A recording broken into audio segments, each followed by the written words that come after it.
ক্ষমতায় একমাত্র জনগণের হাতে, এটা সংবিধান দিয়েছে। আমাদের আচার আচরণ যেন স্বৈরাচারিত্ব প্রকাশ না পায়। ভারত আমাদের কখনো কোনো শত্রু ছাড়া বন্ধু নয়, পুরনো স্টাইলেই রাজনীতি শুরু করলো, যেটা অত্যন্ত দুঃখজনক। আমাদের অনেকগুলো দলই অনেকেই মনে করেন যে ক্ষমতায় যেতে গেলে ভারতের সুনজর দরকার, তোষামোদী দরকার।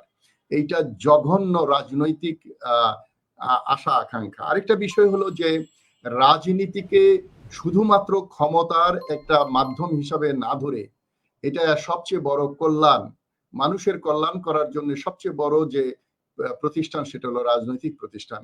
এবং এর মধ্য দিয়ে সরকারে না গিয়েও কিন্তু অনেক ভালো ভালো কাজ করা যায়। আমাদের ওয়ার্ল্ডে আপনারা যে জানেন গ্রিন পার্টিটা ছিল সামাজিক আন্দোলন থেকে ধীরে ধীরে পরে এটা পলিটিক্যাল পার্টি হয়েছে এবং দায়িত্ব নিয়েছে তারা। এবং আমি কয়েকদিন আগে এটা পোস্ট দিয়েছি যে যারা বলে ক্ষমতায় যাব তাদের ভোট দিয়েন না, যারা বলে দায়িত্ব নেব তাদেরকে ভোট দিয়েন। তা আমি চাই অন্তত এই নির্বাচনে পর থেকে যেন কেউ আর ক্ষমতা না বলে। ক্ষমতায় একমাত্র জনগণের হাতে, এটা সংবিধান দিয়েছে। সংবিধান কিন্তু রাজনৈতিক দলকে, সরকারকে, কাউকেই জনগণের উপরে ক্ষমতা দেয়নি। এটা রাজনীতিবিদরা নিজেরাই নিজেদের ক্ষমতা নিয়েছে। এবং এটা বুঝতে হবে যে রাজনৈতিক দল আর ডাকাত দল এক নয়।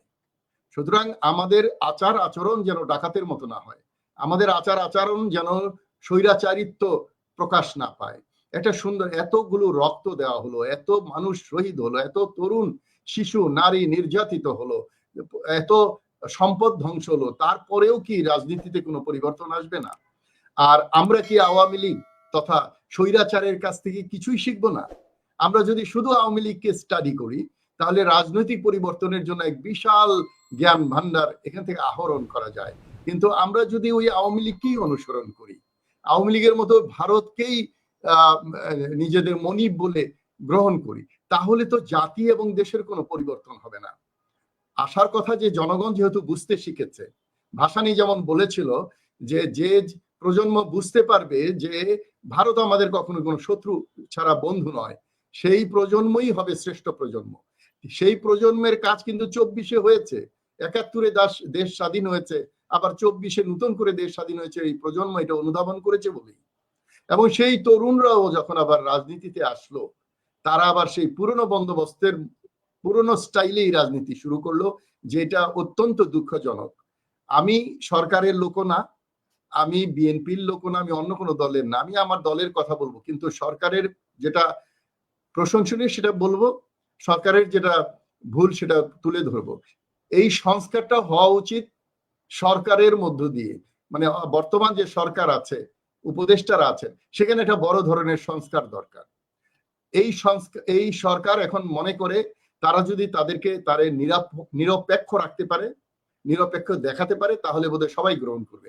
কিন্তু ওনারা নিরপেক্ষ তো নন, ওনারা তো এনসিপি কে যে চোখে দেখে, বিএনপি কে সেই চোখে দেখে না, আমাদেরকে সেই চোখে দেখে না।